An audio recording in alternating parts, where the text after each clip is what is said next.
And now to our first conversation. The value of Nigeria's international trade deficit rose by 175% from $152.94 million in January 2022 to $420.79 million in March 2022, according to data from the Central Bank of Nigeria. The international trade summary on the website shows that the total value of international trade was $28.77 billion in the first quarter of 2022, with imports at $14.77 billion and export at $14.01 billion, showing a total trade deficit of $764.69 million. To help us make sense of this data, we have Professor Ishola Lawal, Professor of Research Economics at Bowen University, join us on the program. Great to have you. Good morning. Good morning. Thank you for having me. Yeah, so looking at these, figures, the value of Nigeria's international trade deficit rose by 175%. Quite a big jump there. What is the implication of this? Well, let's start by saying we have, in every economy, we have three basic economic agents. We have individual households, we have firms, and we have the government. And any happenings in the economy, changes in economies have effect on these three economic agents individually. Now, first, let's start from the government. Government is out to achieve 4 macroeconomic objectives. The first one, full employment, balance of payment stability, price stability, and exchange rate. Now, with deficits in terms of our balance of payment position now that we're experiencing in Nigeria, to have a negative effect on government in achieving our objectives of achieving balance of payment equilibrium. Now, there's a pressure on the government, and these will have effect on other economic agents as well. Let's consider the individual household, especially those households whose consumption is still towards consuming foreign goods. It will have negative effect on them. It will have negative effect on the firm manufacturing sector, especially those ones that are still towards buying raw material, whose raw material depends on the foreign market. Now, the implication is that we are buying more. When you have a deficit balance of payment, what you are saying is that you are buying more of imports than you are exporting. And what this implies that you are paying more than you are earning. So you have a negative effect on your exchange rate, foreign exchange position. And when it affects your foreign exchange position, it will also affect local industry, because especially those ones whose raw material and machineries depends on sourcing resources from the foreign nations. That means you have to look for more dollar to pay for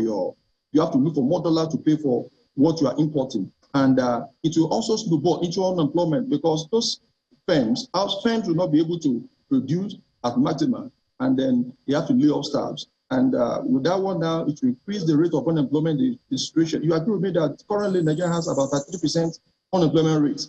With a 3% unemployment rate and inflation about 17%, that's the level of misery index in Nigeria is now about 50%, and that's not good for a growing economy like Nigeria. So it has a very severe negative consequences on the three key economic agents: individual household, the firm, and the government. Quite interesting, but if a trade deficit continues, for the foreseeable future, how bad can it be for such an economy? It's not ideal for an economy to continue to have a trade deficit. Some will argue that the Americans have been having some trade deficits, but I will agree. I want us to agree. You agree with me that China, which is the headquarters of manufacturing in the world now, has always been on the positive side. And then the implication is that when you're having trade deficits continuously, that means you are outsourcing your job to the outside world. You are having more import. And then it will have negative implication on your local industry, because there will be job costs, and then there will be pressure on your foreign exchange balance. And then it's not healthy for any economy. So the best thing is for you to be at an advantageous position by having a positive, continuous positive, that is surplus on your balance of trade. Right, and what would you say, are the actionable steps to close this deficit and, maybe achieve a surplus at some point? What do you say? I said, what would you say are the actionable steps, that can be taken to bridge this deficit, to actually close this gap, Yeah, and, to correct these get a challenges, surplus if possible? We have to be, we have to deliberate about it. First, we have to diversify economy. You agree with me that Nigerian economy at the moment is monocultured, heavily dependent on oil.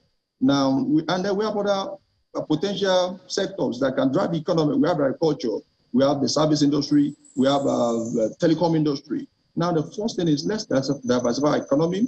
Number two, let's stop being a producing nation, a producer nation, that we're just exporting raw material or raw goods to the foreign country. Let's try overt union, have value chain, create value chain along our production line so that by the time we're exporting our final goods, we're going to earn more. For instance, now I'll tell you something now, in the cocoa industry, Ghana, Ivory Coast, and Nigeria, these are the three largest West African producer of cocoa.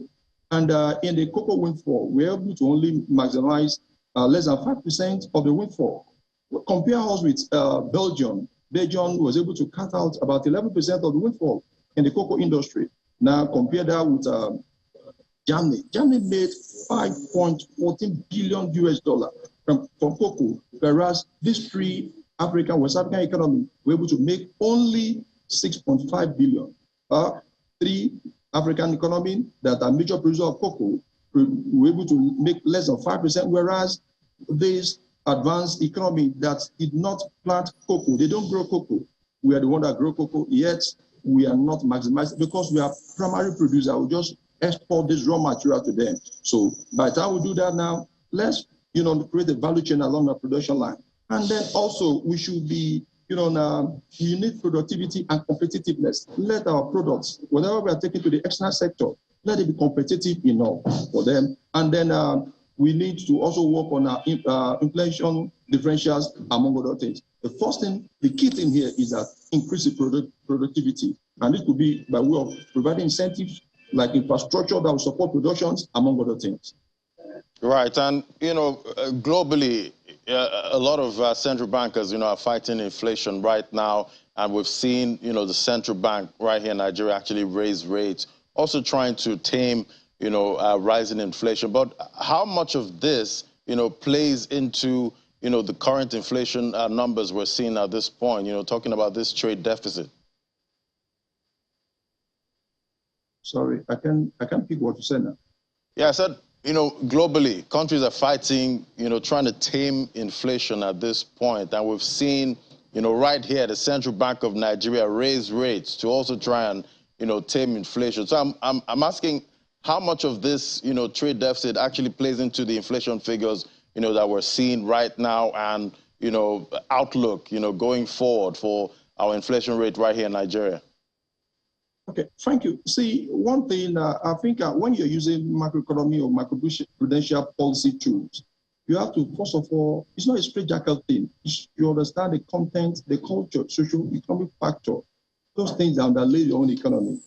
The Western world could try to, beat down inflation by cutting, by increasing, adjusting the interest rate upward. But in Nigeria, we need to understand the content of our own economy, the structure, the dynamics of our own economy. When governments increase interest rates, it will have negative effects on production. The capacity of manufacturer to borrow loans to support production has been altered. And this will have negative effect on unemployment. And then you agree with me that Nigerians are most buyers who believe in foreign goods. I think what government should do is to provide incentive that will support manufacturing sector rather than increasing rates that will make accessing loan, accessing credit facility to support production difficult for them. I think government should provide windows that will support manufacturing sector so that they will be able to produce. It is what we need now. First, ability to expand our production base. Then we need value reorientation so that Nigeria will patronize made in Nigerian goods. Our taste for foreign goods should be, first of all, addressed, not the issue of increasing rates. When you increase rates remain, I belong to the school of thought that believe that that policy is not appropriate. Now, it's not timely for you to increase rate now. That is done elsewhere. It doesn't mean that you should do it this time around. is not healthy for Nigerian economy now. I believe what government should do now is to provide an enablement that will support manufacturing sector so that they'll be able to access on and then to produce. By that, when they produce more goods in Nigeria, and then the ability to employ, to engage Nigerians, even Nigerians, about 30% unemployed youth, into the production base, which in the long run will increase their capacity to demand as well, create effective demand. That is what government should pursue now, not necessarily increasing rates that will halt the ability to raise funds. Quite interesting, and we've seen that debate, rage on about the inflation we're seeing right now and how, raising rates actually impacts that. But, with the volatility in the FX market, the dollar is traded around over 600 naira to the dollar in the parallel market, making imports, more expensive. Is there any silver lining in this? Yeah, there's hope for us in this whole thing. I think the first thing is if we take deliberate steps to address the issue. I believe that when you have deficits, surplus, deficit balance of trade, in the short run, there could be some distortion, but I believe we'll maximize it. We'll be able to, achieve the best out of it. But one thing I want us to first of all do as economists, first of all have economic convergence, so that the gap between the parallel market and the official window should be narrowed, and that will aid it should be narrowed, and then the gap between the exchange rate and the parallel market and the official window should be narrowed, and that one is going to be a plus for us. And if Nigerians, if we have a value orientation so that we start consuming what is made in Nigeria, it will help us. And also, I believe that if the government will be good enough to address the fiscal challenge, insecurity in the nation, so that it will support production. Because one of the challenges of production in Nigeria is insecurity. Farmer can't go to farm, they can't produce. Even when you want to produce, you're not sure of what's going to be. Investors, insecurity scare away investors. So I believe that, with this exchange rate volatility, it could be a win-win for us if we can use it to maximize, attract foreign investors into Nigeria, and then it's going to be a win-win thing for Nigeria. Rather than it's not a total loss out, but if we can maximize it, use it in such a way that will make our economy attractive for foreign investors to bring in their money to come and invest in Nigeria. Nigerians are buyers. We have the market. Let's maximize this. Thank you, sir. Right, and talking about intervention, we've seen the CBN come up with a couple of interventions, but at this stage we're at right now, what sectors do you think should be the focus when it comes to some of these funding interventions? Sorry, I hardly pick what you said. Okay, I said that right now we've seen the CBN come up with a couple of interventions for the agric sector, but looking at the situation of things right now with the war in Ukraine, rising inflation, what sectors do you think should get all the attention now when it comes to funding? What sectors should be prioritized? Now, given the Nigerian teeming population, we have the youth, which is a very big advantage to Nigeria. I believe, and then secure the agricultural sector. We have arable land. If the government can, incentivize the agricultural sector, so that people we maximize the potential there, the value chain around the agricultural sector will improve on it, so that people can maximize it. I think the agri sector, Nigerian, we have we have the population, so it's very key if we develop the agri sector. And then we cannot talk about infrastructure. Right. Well, okay. All right, Professor Shola Lawal, Professor of Research Economics, Bowen University. Thank you so much for giving us your insight on Business Morning today. Thank you for having me. Okay. So after the break, commodities market update is next. Do stay with us. This is Business Morning.